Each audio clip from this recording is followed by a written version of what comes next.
Hi, this is Reinhard from Everyday Systems. My friends, today I offer you something truly amazing. All the self-help books ever written distilled into one word, with a note of enlightened self-mockery that makes the whole thing bearable. Posifactive. It combines into one impressively silly portmanteau word the trinity of universally accepted self-help tropes that we're all striving to not be too proud to have to resort to.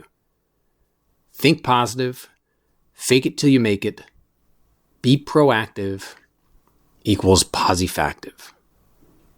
One more time. Think positive plus fake it till you make it plus be proactive equals posifactive. On their own, these tropes are utterly insufferable. Proactive itself, a portmanteau word, except not funny, is probably the worst offender.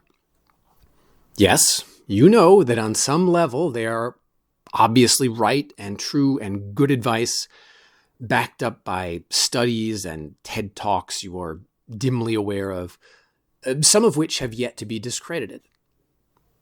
My favorite one of these dubious TED Talks is Amy Cuddy's Wonder Woman pose, where you physically spread your arms in this absurd victory position.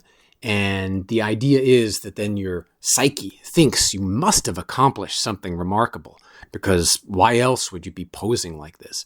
And you're flooded with endorphins and whatnot, and blissful confidence, and now really can conquer the world. I'm pretty sure this has been debunked, this particular maneuver, but it's too delightfully absurd not to be at least somewhat true. It's essentially a psychological version of the placebo effect, the Wonder Woman pose. Positive self-talk, positive thinking in general, and the placebo effect is real. To paraphrase Nietzsche, mimic the effects and the causes will follow. The problem is, individually, these tropes and techniques reek of Stuart Smalley, or at least what Stuart Smalley was mocking. He himself is hilarious. And even worse, business spirituality. So it's hard for that nasty self-critical part of ourselves. I call mine Asmodeus. You may know him as the superego. Not to suspect that we are bullshitting ourselves, and then turn positive self-talk into lacerating self-criticism and self-loathing. But when you bind them together into posifactive, instantly the payload of wisdom that is actually lurking in these ideas gets past your defenses, your ironic superiority, your jaded weariness. You crack a smile, and you realize that silly as they may have seemed otherwise, you, with your moping despondency and catastrophizing, are being even sillier. It's another example of the Everyday Systems principle of comic pragmatism. And again, the humor is not a contradiction, but the reason why it works. It's a paradox, but paradox can be effective. And furthermore, besides being effective for yourself, you can instantly transmit it to others, once they've been initiated, of course, without them getting irritated and defensive. Be posifactive.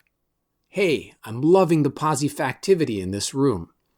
Hashtag posifactive. You can say these things without people wanting to strangle you. And then they can say it back to you when you seem like you might need a re-up. Even my 8-year-old son has been saying it, usually directed at his big sisters and occasionally his parents. This was my sign that I might be onto something, to hear it coming from this kid and not wanting to strangle him.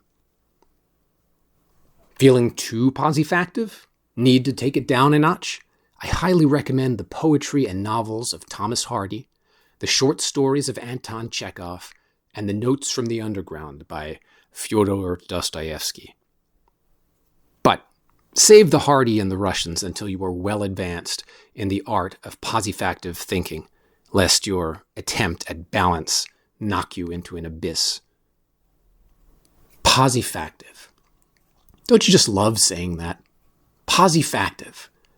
I already feel 1,000 miles away from 19th century Wessex and the garrets of St. Petersburg, and, more importantly, from my own mediocre and unpoetic woes. Try it. Record it and mantrify it. Teach it to your kid so he can break it out when you're being mopey and insufferable. It might just give you a little positive nudge, even if previous attempts at positive thinking have ended in resentful misery and disgust. That's all for today. Thanks for listening, and stay posifactive. Sometimes, at least.